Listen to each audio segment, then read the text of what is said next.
3 inches all the way from the downpipe, diretso. Wala tayong restriction. Tapos ang gusto niya, 45 degrees yung pinaka-tip.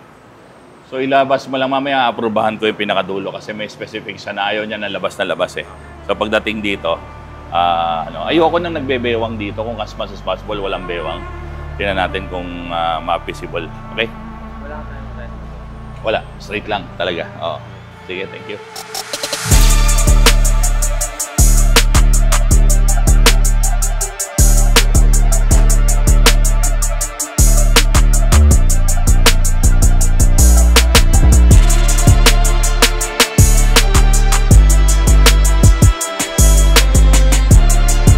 Morning sa mga followers sa Nitrobis Garage. This is Kuya Ron dito sa shop natin sa Cavite. So, nakita niyo yung viral kanina. May dumating sa ating poging Fortuner.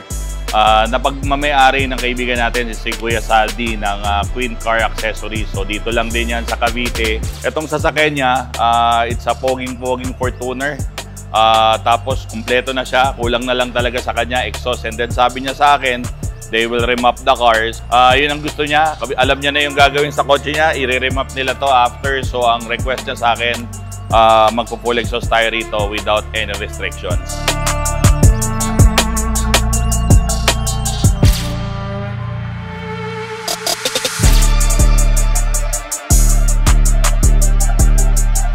Ang gagawin natin sa full exhaust ito, straight pipe, 3 inches.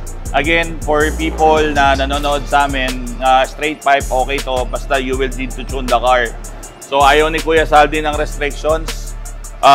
Straight from the downpipe until to the tail section, mag-straight lang tayo ng tubo na 3 inches. 3 inches na napili niya for this car. Then afterwards, pagka medyo hindi niya kaya, maglalagay siya ng muffler. Pero yun ang request ng ating client. Yun ang gagawin natin.